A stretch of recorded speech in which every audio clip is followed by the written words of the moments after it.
Hello everyone, welcome to MCQs classes. MCQs classes की free research और stat की lecture series में आज का जो हमारा टॉपिक है वो है मेडिकल स्टैटिस्टिक्स। स्टैट हम आज से शुरू कर रहे हैं। रिसर्च का 99.9% सिलेबस जो है वो कवर हो गया है। अगर कोई टॉपिक छूटता है तो आप कमेंट करके मुझे बताएंगे, मैं साथ साथ में उस टॉपिक को भी कवर कर दूंगा।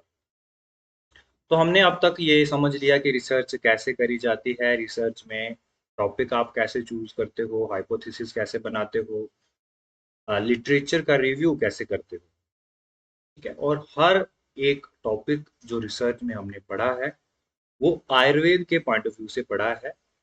मैं आपको एक बार फिर से याद दिला दूं कि हर एक एग्जाम में आपको रिसर्च के जो भी एग्जाम्पल लिखने हैं वो आयुर्वेद के पॉइंट ऑफ व्यू से ही लिखने हैं, उससे आपको ज़्यादा अच्छे मार्क्स मिलेंगे। बिना टाइम वेस्ट किए शुरू करते हैं मेडिकल स्टैटिस्टिक्स। सबसे पहले हम स्टैटिस्टिक्स की बात करते हैं कि इस शब्द का क्या मतलब होता है। बिल्कुल आसान तरीके से हम समझेंगे तभी हमारे दिमाग में रट्टा मारने वाला बोझ जो है वो कम होगा। स्टैटिस्टिक्स में हम देखो, सिंपल अपनी नॉर्मल लाइफ में हम हमेशा स्टैट स्टैट ये वर्ड तो जानते हैं। हम स्टैट का सीधा मतलब होता है नंबर्स, ठीक है। हर चीज का स्टैट, स्टैट मतलब नंबर्स। तो वहीं से स्टैटिस्टिक्स शब्द आया है। Statistics is the science of data. बिल्कुल सिंपल शब्दों में अगर आप इसको समझोगे तो स्टैटिस्टिक्स का मतलब क्या है?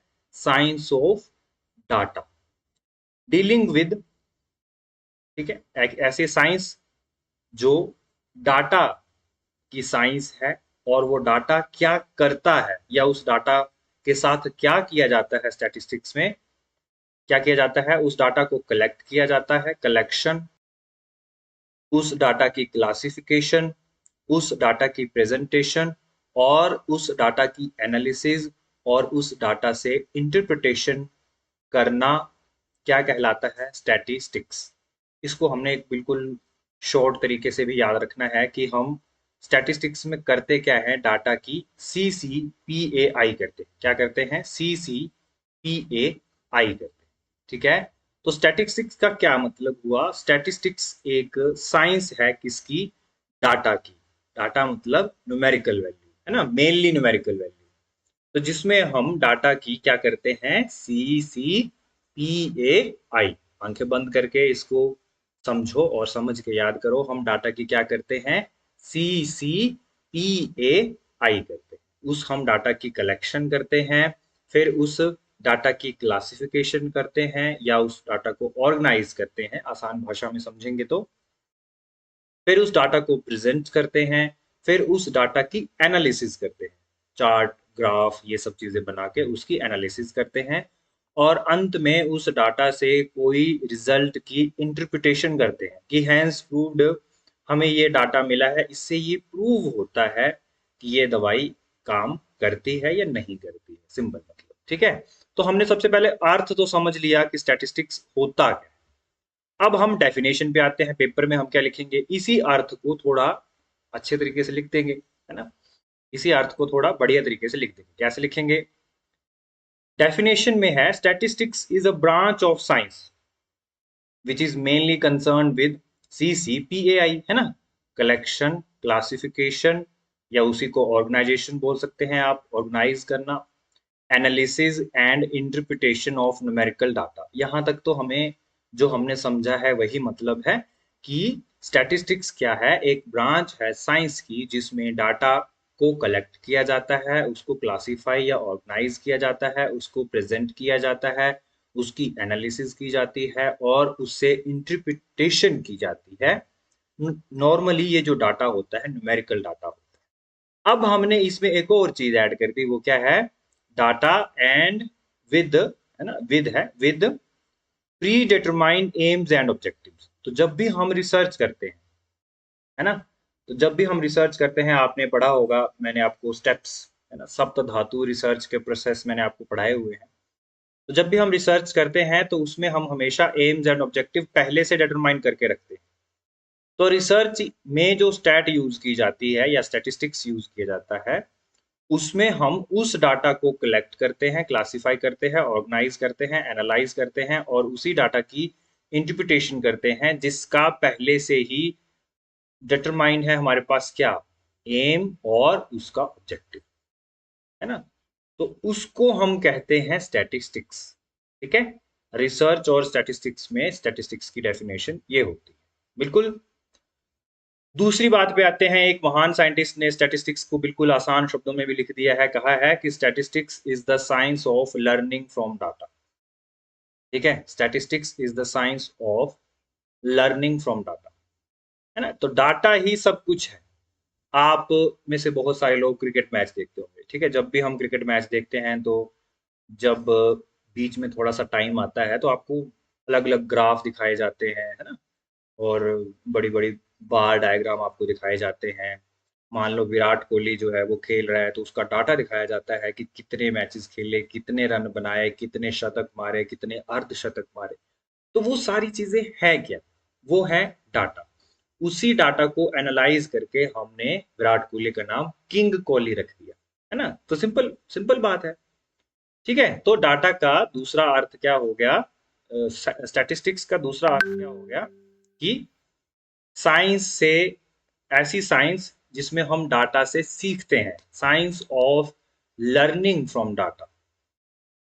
ठीक है, तो बिल्कुल क्लियर होगी हमें अब चीजें स्टैटिस्टिक्स के बारे में। अब हम अगले टॉपिक पे आते हैं। अगला टॉपिक है मेडिकल स्टैटिस्टिक्स क्या होता है, या कई बार आपके सिलेबस में ऐसा लिखा है बायो स्टैटिस्टिक्स क्या होता है। तो अर्थ सेम ही है। इस स्टैट का यूज करना मेडिकल सिस्टम में या आयुर्वेद सिस्टम में, उसी को हम बोलते हैं मेडिकल स्टैटिस्टिक्स। ठीक है, so medical statistics is the application of all these statistical methods in medicine, है ना। तो मेडिसिन में हम इस स्टैट का प्रयोग क्या करने में करते हैं, क्लिनिकल रिसर्च करने में। ठीक है, अब हम आप अपने ओपीडी में जो रिसर्च करोगे, पेशेंट के ऊपर जो रिसर्च करोगे, तो उसमें आप प्रूव कैसे करोगे कि आपकी दवाई से, मान लो किसी एक दवाई से आपकी जो है वो ब्लड शुगर कम होगी। आपके पास डाटा होगा, आप दवाई खिलाने से पहले ब्लड शुगर चेक कराओगे और दवाई खिलाने के बाद भी ब्लड शुगर चेक करोगे। तो आपके पास डाटा है, डाटा से ही आप ये क्लियर कर रहे हो कि हाँ ये मेरी दवाई जो है वो काम कर रही है। तो क्लिनिकल रिसर्च में आप स्टैट का प्रयोग कर रहे हो। आयुर्वेदा में, है ना, क्लिनिकल रिसर्च का तो हर तरफ का मतलब हो गया, किसी भी पैथी की कोई भी क्लिनिकल रिसर्च होगी। ठीक है, आयुर्वेद के जो आधारभूत सिद्धांत है उनके ऊपर जो रिसर्च हो रही है उसमें भी डाटा यूज हो रहा है, उसमें भी स्टैट ही यूज हो रही है। मॉडर्न मेडिसिन में भी जितनी भी रिसर्चेज हो रही हैं सारी की सारी स्टैट बेस्ड ही हो रही हैं। और जो स्वास्थ्य विभाग है, पब्लिक हेल्थ में भी जितनी रिसर्चेज हो रही हैं वो सब डाटा ही है। जैसे कोविड फैला था तो कितने लोगों को कोविड हुआ, कितने नए केस आए, ये सारी चीजें क्या थी, डाटा था। और ये डाटा जो है जब मैनेज किया गया, कलेक्ट किया गया, एनालाइज किया गया, ठीक है, वो सब किसके अंडर आता है, मेडिकल स्टैटिस्टिक्स के। अगला जो टॉपिक है सिलेबस में वो है कि क्या ऑब्जेक्टिव है और क्या स्कोप है मेडिकल स्टैटिस्टिक्स का, आयुर्वेद में स्पेसिफिकली, है ना। आप अपना सिलेबस देखोगे तो वहां पे टॉपिक यही है कि स्कोप क्या है मेडिकल स्टैटिस्टिक्स का, या बनाया क्यों गया है, ऑब्जेक्टिव क्या है मेडिकल स्टैटिस्टिक्स का, है ना। मतलब सिंपल लाभ क्या है ना, आगे आयुर्वेद में इसका क्या स्कोप है। तो समझिए इसको बिल्कुल आसान तरीके से। पहला, summarise large data in simple form. जो मेडिकल स्टैटिस्टिक्स होता है उसकी हेल्प से, उसमें बहुत सारे टेस्ट होते हैं, है ना। तो लाखों मरीजों का जो डाटा होता है उसको सिंपलेस्ट फॉर्म में कन्वर्ट किया जाता है स्टैटिस्टिक्स यानी स्टैट लगा के। ठीक है, present data clearly in the form of graphs and tables. जैसे मैंने आपको एक मैच का उदाहरण दे दिया कि मैच में आपको समझाया जाता है, ग्राफ की हेल्प से समझाया जाता है कि कितने रन हैं, कितनी जो है गेंदें बच गई हैं, उसमें हमने कवर करने हैं रन। तो वो सब डाटा जो है वो अच्छे से बताया जाता है स्टैटिस्टिक्स की हेल्प से। बहरहाल हम मेडिकल स्टैटिस्टिक्स की बात कर रहे हैं तो उसमें भी आप लोगों ने, बहुत सारे लोगों ने रिसर्च करी भी होगी। तो आप अपनी रिसर्च में अपने जो रिजल्ट हैं उनको दिखाने के लिए बहुत सारे टेबल्स और ग्राफ का प्रयोग करते हो। टेबल्स का प्रयोग करके आपका जो रिजल्ट है वो सभी लोगों के लिए और क्लियर हो जाता है ना। तो डाटा को प्रेजेंट करना clearly in the form of graphs and tables, ठीक है। कंपेयर ग्रुप्स साइंटिफिकली, दो ग्रुप्स को अच्छे से कंपेयर करना, साइंटिफिकली कंपेयर करना। जैसे बहुत सारी रिसर्चेज आयुर्वेद में हो चुकी हैं कि जो पीसीएम है वो हिपैटोटॉक्सिक होती है ना।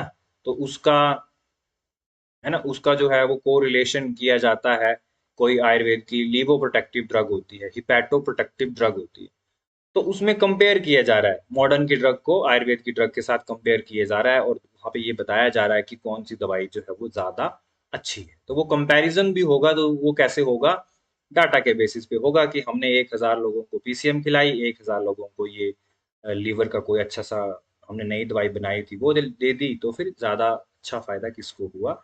तो वो हम दो ग्रुप्स को कंपेयर कर रहे हैं, तो वो कंपैरिजन भी है जो डाटा के बेसिस पे हो रहा है, और वो भी मेडिकल स्टैटिस्टिक्स के अंडर आता है। नेक्स्ट आता है establish relationship between two variables, ठीक है। वेरिएबल्स क्या होते हैं ये हम आगे पढ़ेंगे। तो दो वेरिएबल्स के बीच में रिलेशनशिप निकालना, ये भी डाटा का ही काम है, ये भी मेडिकल स्टैटिस्टिक्स का ही काम है। वेरिएबल्स के बारे में हम अगले लेक्चर में भी पढ़ेंगे। नेक्स्ट है आपकी हाइपोथेसिस को टेस्ट करना।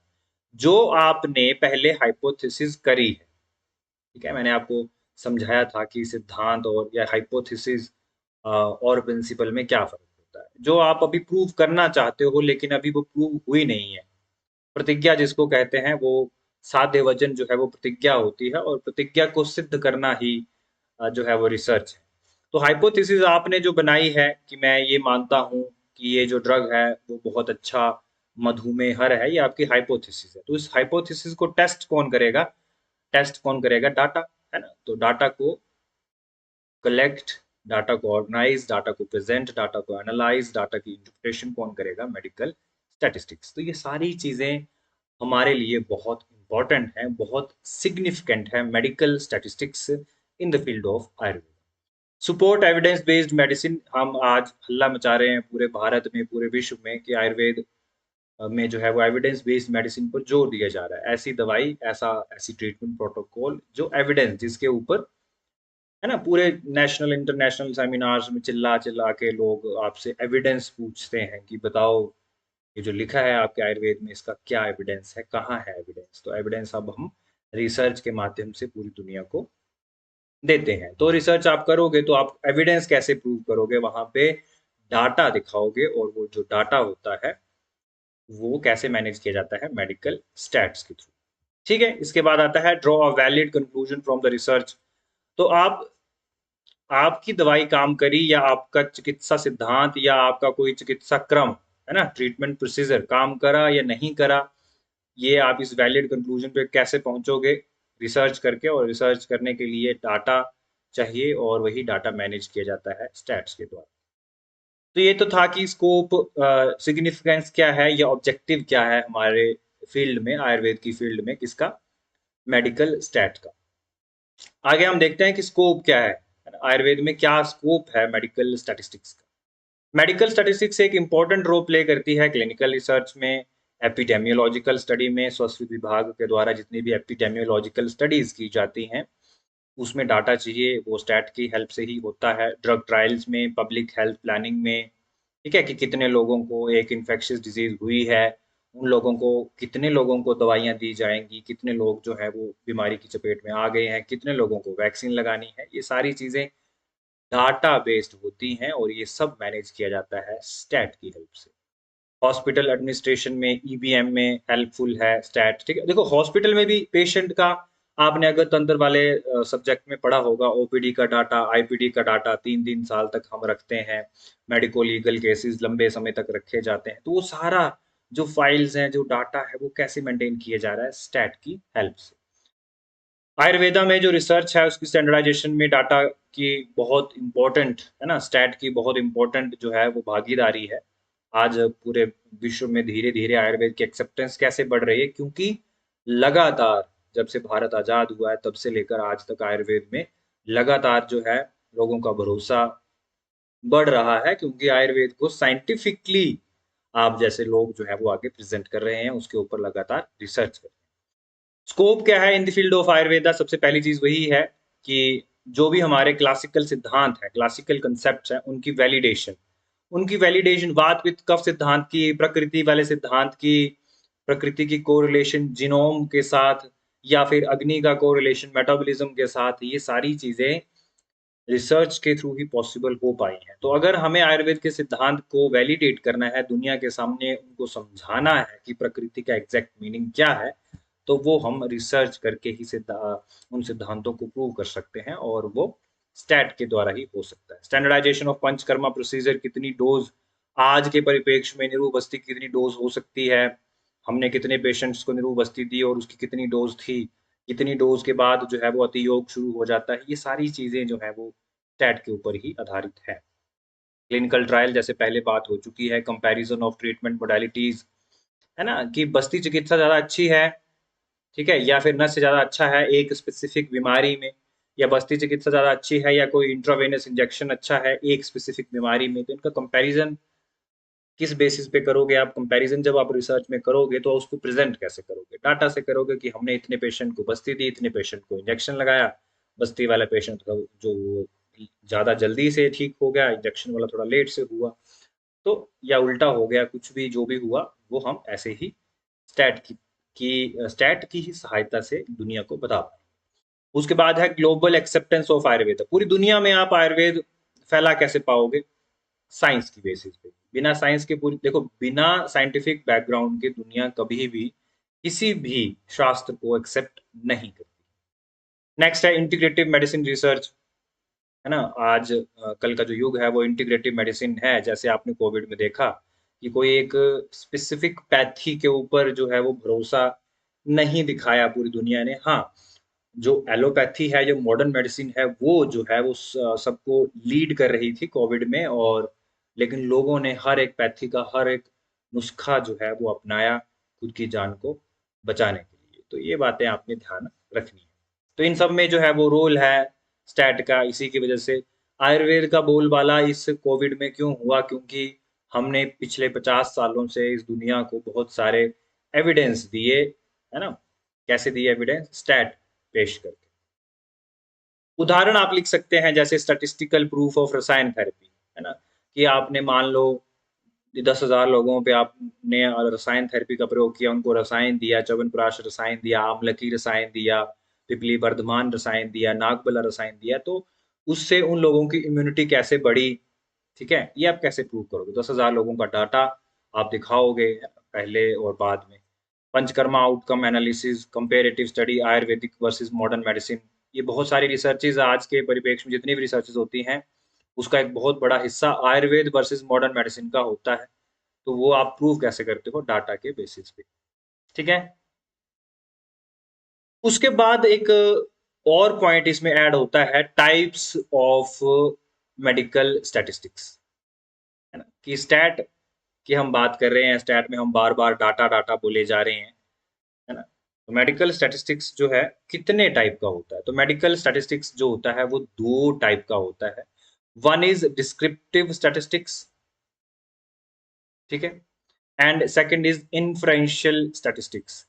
इन्फ्रेंस का मतलब अगर मैं आपको आयुर्वेद की भाषा में समझाऊं तो इन्फेरेंस का मतलब होता है अनुमान लगाना, ठीक है। युक्ति अपेक्षित, है ना, युक्ति की अपेक्षा करने वाले तर्क का नाम अनुमान है। युक्ति आक्षेप, है ना, अपेक्षित तर्क का नाम अनुमान है, ये हम जानते हैं। तो इन्फ्रेंस का मतलब होता है कि बहुत सारी चीजों को दिमाग में रखते हुए अनुमान लगाना, है ना, या फिर एक निष्कर्ष तक पहुंचना, उसको इन्फ्रेंस कहते हैं। सबसे पहले हम डिस्क्रिप्टिव स्टैटिस्टिक्स की बात करते हैं। It deals with collection, organisation, summarisation and presentation of data. Purpose क्या है? Describes what data shows, no inference beyond data. सीधी सीधी बात जो मैं आपको समझाता हूं बहुत आसान तरीके से, डिस्क्रिप्टिव स्टैट का मतलब ये होता है कि जो लिखा है वही बताना है, अपनी बात, आप क्या सोचते हो या आपको क्या लगता है ये अनुमान नहीं लगाना है।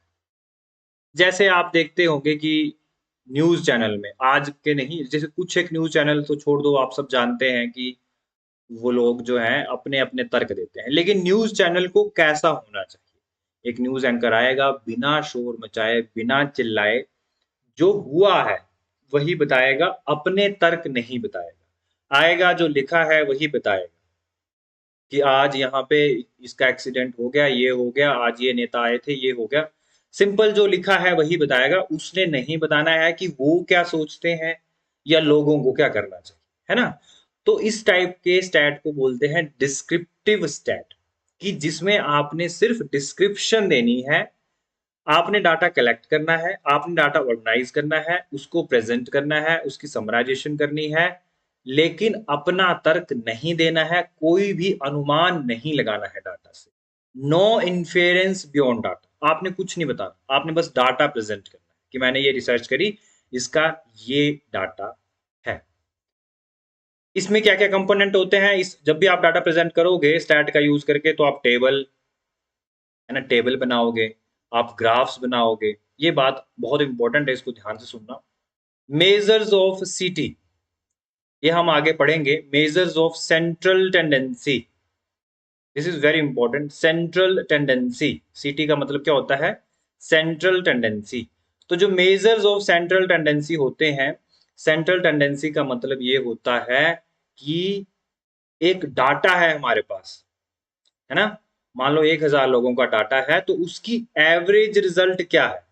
1000 लोगों ने एक दवाई खाई, उससे क्या हुआ, 1000 में से 700-800 लोग जो हैं वो ठीक हो गए उस दवाई से। तो उसकी सेंट्रल टेंडेंसी क्या है, उसका सेंट्रल पॉइंट क्या है, ठीक हुए कि नहीं हुए, है ना, उसको बोलते हैं सेंट्रल टेंडेंसी। और सेंट्रल टेंडेंसी नापने के लिए हमारे पास 3 मेथड होते हैं, उनको हम कहते हैं मीन, जिसको हम एवरेज भी कहते हैं, मीडियन और मोड। ये बहुत इंपॉर्टेंट टॉपिक है, तीनों हम आगे पढ़ेंगे, मीन, मीडियन और मोड। ठीक है, कि जिसमें आपको ये पता चले कि जो भी हमारे पास डाटा है उसका सार क्या है, उसका सेंटर पॉइंट क्या है, उसका मीन क्या है, एवरेज क्या है, एवरेज क्या निकलता है इससे, बात क्या बन के आ रही है बाहर में, है ना। तो measures of central tendency data के अंदर आती है, जिसमें मीन, मीडियन और मोड आता है। दूसरी चीज हमारे पास इसमें आती है मेजर्स ऑफ डिस्पर्जन। डिस्पर्जन का मतलब होता है बिखरा होना, कि कहाँ तक फैला है हमारा डाटा, जिसमें रेंज, है ना, रेंज कितनी है, कि आपने कितने पेशेंट देखे, 1718 पेशेंट देखे मान लो, तो रेंज कितनी होगी, 1700 से लेकर 1718 पेशेंट टोटल रेंज है ना। और यहाँ पे हम एसटी देखते हैं, सिंपल डिस्ट्रीब्यूशन देखते हैं, वेरिएंस देखते हैं, इनके बारे में डिटेल हम पढ़ेंगे, है ना। तो ये सारी चीजें, table, graph, measures of central tendency, measures of dispersion, very very important दोनों टॉपिक। आप इनको रेड पेन से अंडरबॉक्स करना, क्योंकि ये बहुत इंपॉर्टेंट है, हम आगे पढ़ने वाले हैं इनको। आपने बिल्कुल घबराना नहीं है, बहुत आसानी से मैं आपको ये समझाऊंगा। फिलहाल हम उदाहरण पे आते हैं, डिस्क्रिप्टिव स्टैट की उदाहरण पे आते हैं, जैसे एवरेज HbA1c लेवल इन प्रमेय ऑफ द पेशेंट, है ना, प्रमेय पेशेंट। HbA1c की जो हम एवरेज वैल्यू निकालते हैं, हम जानते हैं कि 2 से 3 महीनों का जो एवरेज ब्लड शुगर होता है, उसको हम HbA1c से चेक करते हैं। तो वो जो वैल्यू निकालनी है, सिर्फ उससे कुछ प्रूव नहीं करना है हमने, that is descriptive data. Age distribution of amlapitta patient, कितने लोगों को जो है किस स्पेसिफिक एज पे अम्लपित्त होता है, वो डाटा अगर हमने सिर्फ कलेक्ट किया है तो वो हम सिर्फ बताएंगे, उससे कुछ प्रूव नहीं करेंगे। दूसरी अगर हम बात करें, दूसरी टाइप का जो हमारे पास स्टैट है वो है इन्फ्रेंशियल स्टैट, जिसमें हम अनुमान लगाते हैं। Inferential statistics involve drawing a conclusion or inference about a population based on data of the sample। मैं आपको बहुत आसानी तरीके से एक चीज समझा देता हूँ, ठीक है, कि हमने क्या किया, एक गांव के 10 लोगों को, या चलो गांव बहुत बड़ा है तो 100 लोगों का हमने डाटा इकट्ठा किया। पूरे गांव की पॉपुलेशन, पूरे गांव के जो लोग हैं वो पॉपुलेशन कहलाएंगे, और जो 100 लोग हमने उठाए हैं वो हमारा सैंपल है। सैंपल में हमने, मान लो अम्लपित्त की बात करें, तो हमने देखा कि 100 के 100 लोगों में, या 100 में से 90 लोगों में अम्लपित्त है, ठीक है, क्योंकि वहां के लोग बहुत ज्यादा मिर्ची और मसाले वाला खाना खाते हैं। तो जब हमने देखा कि हमने 100 रैंडम लोग चुने हैं, कुछ बूढ़े, कुछ जवान, कुछ लेडीज, कुछ बच्चे, कुछ शराबी, कुछ नॉर्मली हेल्दी रहने वाले लोग। पर हमने ये पाया कि सब 100 में से 90 लोगों को अम्लपित्त है। है ना? हमने जब रिसर्च करी तो हमें अम्लपित्त मिला। तो इससे हम इस डाटा से जब हमने कलेक्ट किया तो वो था हमारे पास डिस्क्रिप्टिव डाटा। फिर इससे हमने क्या कर लिया, एक कंक्लूजन निकाला या एक अनुमान लगाया कि वो जो पॉपुलेशन है वो सारा का सारा गाँव जो है वो अम्लपित्त से ग्रस्त है। अपनी डाइट की वजह से नहीं, अपने गाँव के पानी की वजह से। वो जो पानी है उसमें बहुत सारे सॉल्ट्स हैं, बहुत ज़्यादा मिनरल्स हैं, है ना? जिसकी वजह से कुछ ना कुछ उनके स्वास्थ्य पे प्रभाव पड़ रहा। तो इसमें हमने डाटा स्टैट के बेस पे हमने आइडिया लगा दिया कि ये जो फलाना एक्स गाँव है, ये इसमें तो अम्लपित्त बहुत ज़्यादा है या यूरिन में स्टोन्स बहुत ज़्यादा होते हैं क्योंकि यहाँ पे मिनरल्स बहुत ज़्यादा है। हमने एक पूरा आइडिया ही लगा दिया, उसको हम कहते हैं इन्फ्रेंशियल स्टैट।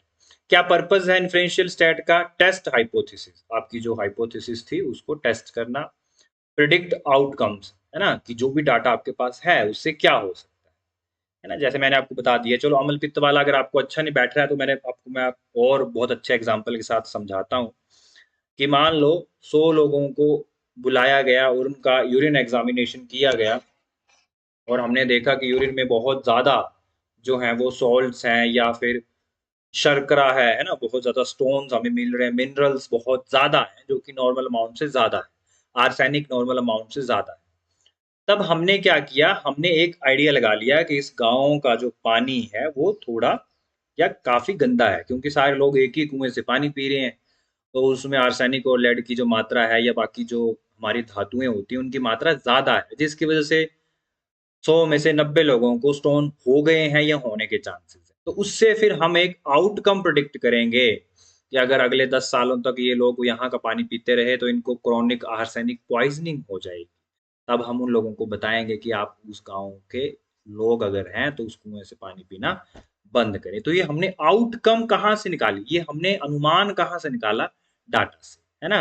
तो इस तरह के स्टैट को हम कहते हैं इन्फ्रेंशियल स्टैट, जिससे हम रिज़ल्ट को जनरलाइज़ कर सकते हैं। ठीक है? इसके क्या-क्या कंपोनेंट हैं? जो इन्फ्रेंशियल स्टैट होता है, एक तो हाइपोथेसिस को टेस्ट करना, इसमें पी वैल्यू निकाली जाती है, आपको मैं धीरे-धीरे बताता जाऊँगा, आगे हम पढ़ते जाएँगे, ठीक है? कॉन्फिडेंस इंटरवल होता है और इस प्रकार के डाटा में हम बहुत सारे टेस्ट लगाते हैं, वो हम आगे पढ़ेंगे। एक आप टेस्ट का नाम अभी फ़िलहाल सुन लो, आपने सुना भी होगा टी टेस्ट, है ना? 1000 लोगों का हमारे पास डाटा है, उसमें हम टी टेस्ट लगाएँगे या फिर हम उसमें काई स्क्वायर टेस्ट लगाएँगे या फिर हम उसमें एनोवा टेस्ट लगाएँगे। और उस टेस्ट का जो रिज़ल्ट होगा, उसी रिज़ल्ट के आधार पर हम अपना अनुमान लगाएँगे, जिसको इन्फ्रेंशियल स्टैट कहा जाता है। उदाहरण के लिए effectiveness of virechan versus standard drug, ठीक है? कि विरेचन ज़्यादा अच्छा है या किसी दवाई के लिए कोई स्टैंडर्ड ड्रग ज़्यादा अच्छा है। हम क्या करेंगे, पहले पेशेंट को विरेचन कराएँगे और दूसरे ग्रुप को स्टैंडर्ड ड्रग देंगे, ठीक है? फिर हम देखेंगे कि जो स्पेसिफिक कोई भी बीमारी है, मान लो सोरियासिस की मैं बात कर रहा हूँ, तो विरेचन से देखेंगे कि सोरियासिस के लक्षणों में कितनी कमी आई और वही अंग्रेजी दवाई दे के देखेंगे कि उसके लक्षणों में कैसे कमी आई, स्टेरॉइड्स दे के देख लेंगे, है ना? फिर हमने जो हमारे पास डाटा मिल गया, उस डाटा को हम कहेंगे डिस्क्रिप्टिव डाटा। जब हमने डाटा में ये पाया कि विरेचन जो है वो बहुत अच्छा है सोरियासिस में एज़ कंपेयर टू कोई स्टेरॉइड का लेना, है ना? तब फिर हम लास्ट में इस कंक्लूजन पे निकलेंगे कि ये देखो हमारे पास ये डाटा है, इसमें विरेचन के बहुत अच्छे रिज़ल्ट हैं एज़ कंपेयर टू स्टेरॉइड। तो ये बात से हमने एक आउटकम निकाली, एक रिजल्ट निकाला, एक इन्फ्रेंस निकाला, एक अनुमान निकाला। तो इस प्रकार के स्टैट को हम कहेंगे inferential stat. Comparison of two बस्ती रिजीम्स, ठीक है? 2 अलग-अलग बस्तियाँ हैं, है ना? और उनको उनमें से देखेंगे कि एक बस्ती ज़्यादा अच्छे से काम करती है या दूसरी अच्छे से काम करती है। मतलब आयुर्वेद की ही जो 2 चिकित्सा सिद्धांत हैं या चिकित्सा के जो क्रम हैं, उनको आपस में ही कंपेयर करना भी जो है वो रिसर्च होती है ना? तो और उस प्रकार की रिसर्च करके उस डाटा को कलेक्ट करके ऑर्गेनाइज़ करके और क्लासिफ़ाई करके जो है वो इन्फ्रेंस निकालना, इस प्रकार का जो स्टैट होता है उसको हम इन्फ्रेंशियल स्टैट कहते हैं। ठीक है? तो अंत में मैं आपको एक बार फिर से सब कुछ रिवाइज करा देता हूँ। आपने रिवाइज करते टाइम क्या करना है, अब आपने आंखें बंद कर लेनी है और कथा को आराम से सुनना है ताकि आपके दिमाग में हर चीज़ बैठ जाए। जब आपके दिमाग में चीज़ें बैठ जाएँगी, आपको रट्टा कम मारना पड़ेगा।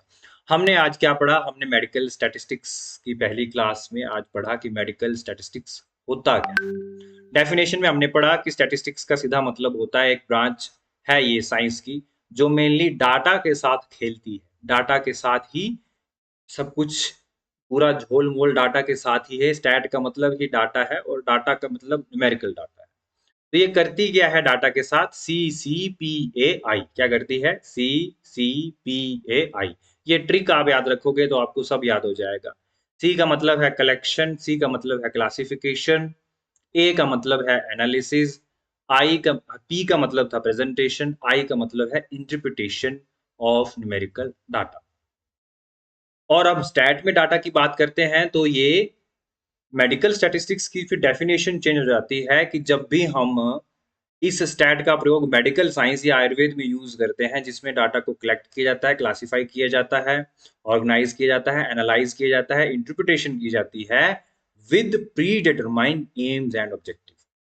जब हमारे पास पहले से ही प्री डिटरमाइंड है ना एम्स एंड ऑब्जेक्टिव होंगे, तब हम डाटा का प्रयोग करेंगे। तो इस प्रकार के स्टैट का नाम होता है मेडिकल स्टैट। और जब हम मेडिकल स्टैट की बात करते हैं तो हम इसमें एक ट्रिक याद रखते हैं, कैंप, CAMP। ये आयुर्वेद में क्लिनिकल ट्रायल, आयुर्वेद के बेसिक सिद्धांत के ऊपर रिसर्च करना। सी का मतलब क्लिनिकल ट्रायल, ए का मतलब आयुर्वेदा रिसर्च, एम का मतलब मेडिसिन में रिसर्च, पी का मतलब पब्लिक हेल्थ में रिसर्च, है ना? तो जब आप स्टैट का प्रयोग CAMP कैंप में जाके करोगे तो उसको कहा जाएगा मेडिकल स्टैटिस्टिक्स। फिर हमने अगला टॉपिक पढ़ा कि क्या ऑब्जेक्टिव है मेडिकल स्टैटिस्टिक्स का, आयुर्वेद में या मेडिसिन में स्टैटिस्टिक्स का प्रयोग कहाँ कहाँ किया जा सकता है। तो हमने ये पढ़ लिया बिल्कुल डिटेल में कि स्टैट जो है वो हमें हेल्प करती है बड़े बड़े डाटा को पहले तो ऑर्गेनाइज करने में, क्लासिफाई करने में, प्रेजेंट करने में, बड़े बड़े डाटा को बिल्कुल क्लियर कट और सिंपल फॉर्म में प्रेजेंट करने में। ठीक है? दो वेरिएबल के बीच में संबंध स्थापित करने में, दो अलग अलग ग्रुप्स के बीच में कंपैरिजन करने में, और वो कंपैरिजन भी साइंटिफिक होता है। सबसे इंपॉर्टेंट जो आपको पेपर में लिखना है कि हमारी हाइपोथेसिस को टेस्ट करने में हम स्टैट का प्रयोग करते हैं। EBM को सपोर्ट कर एविडेंस बेस्ड मेडिसिन, हम आयुर्वेद को एविडेंस बेस्ड कैसे प्रूव करेंगे, ये भी हम स्टैट की वजह से ही प्रूव कर सकते हैं। फिर एक वैलिड कंक्लूजन ड्रॉ करने में भी स्टैट का ही नाम है। ठीक है? स्कोप में भी हमने यही सेम चीज़ पढ़ी कि हॉस्पिटल एडमिनिस्ट्रेशन में भी हम स्टैट का ही प्रयोग करते हैं, जो भी हमारे पास डाटा होता है। ठीक है? ये सारी चीज़ें हमने पढ़ी। आयुर्वेद में इसका क्या प्रयोग है? आयुर्वेद के जितने भी सिद्धांत हैं, उनकी वैलिडेशन करना, आयुर्वेद में जितनी भी रिसर्चेज़ हुई हैं, जितने भी पंचकर्मा प्रोसीजर है, उनकी स्टैंडर्डाइजेशन करना। ठीक है? आयुर्वेद और मॉडर्न के जो ट्रीटमेंट मोडालिटीज़ हैं, उनको आपस में कंपेयर करना, या आयुर्वेद के जो 2 अलग-अलग ट्रीटमेंट मोडालिटीज़ हैं एक स्पेसिफिक व्याधि में, उनको आपस में कंपेयर करना, ठीक है? फिर हमने उदाहरण भी दिए कि जैसे रसायन थेरेपी की हमने स्टैटिस्टिकल प्रूफ दिखाया दुनिया को कि रसायन जो है वो इम्यूनोमॉड्यूलेटर है, या पंचकर्मा के जितने भी प्रोसीजर हैं, जैसे बस्ती का आम वात में बहुत अच्छा इफ़ेक्ट है, बस्ती का आर्दित में बहुत अच्छा इफ़ेक्ट है, विरेचन का सोरियासिस में बहुत अच्छा इफ़ेक्ट है। तो ये सारी चीज़ें प्रूव हमने कैसे करी? स्टैट के थ्रू, और इसी को हम ये बताएँगे कि मेडिकल स्टैटिस्टिक्स का आयुर्वेद में बहुत इम्पोर्टेंट रोल है। उसके बाद हमने ये पढ़ा कि एक्चुअल में ये जो स्टैट होता है, ये 2 टाइप का होता है। एक होता है डिस्क्रिप्टिव स्टैट, जिसमें सिर्फ़ हम डिस्क्राइब ही करते हैं। न्यूज़ एंकर की तरह बस बताते हैं आगे कि ये हमारे पास डाटा है।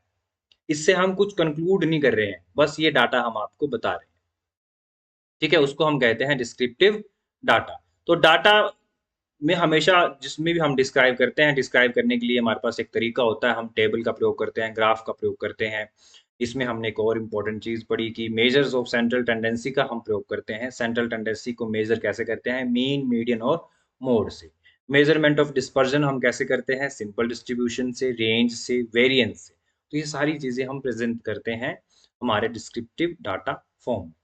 फिर हमने एग्जाम्पल बताया कि जैसे HbA1c का जो लेवल है, वो हम बताएँगे प्रमेह के पेशेंट में, ठीक है? या फिर अम्ल पित्त किन स्पेसिफिक एज ग्रुप के लोगों को होता है, ये भी हम बताएँगे। दूसरा हमने पढ़ा कि इन्फ्रेंशियल स्टैट क्या होता है, जिसमें हम जो हमारे पास डाटा है उसको क्लासिफाई करके, ऑर्गेनाइज़ करके, प्रेज़ेंट करके, एनालाइज़ करके हम क्या करते हैं, एक स्पेसिफिक वैलिड कंक्लूजन तक पहुँचते हैं कि हाँ, इससे ये प्रूव हो रहा है। उस प्रकार के स्टैट को हम इन्फ्रेंशियल स्टैट कहते हैं। इसका क्या मकसद है? हमारी हाइपोथेसिस को टेस्ट करना, एक आउटकम प्रेडिक्ट करना और रिज़ल्ट को जनरलाइज़ करना। इन्फ्रेंशियल जो स्टैट है उसके क्या-क्या कंपोनेंट होते हैं? हाइपोथेसिस को टेस्ट करना, पी वैल्यू निकालना, कॉन्फिडेंस इंटरवल निकालना और टेस्ट का प्रयोग करना, जिसमें बहुत सारे टेस्ट यूज़ किए जाते हैं, जैसे टी टेस्ट है, काई स्क्वेयर टेस्ट है, एनोवा टेस्ट है। उदाहरण हमने इसमें भी बताया कि जैसे विरेचन है, उसका सोरियासिस में कितना इफ़ेक्ट है as compare to standardised drug, तो ये हम बताएँगे हमारे इन्फ्रेंशियल स्टैट के बेस पे।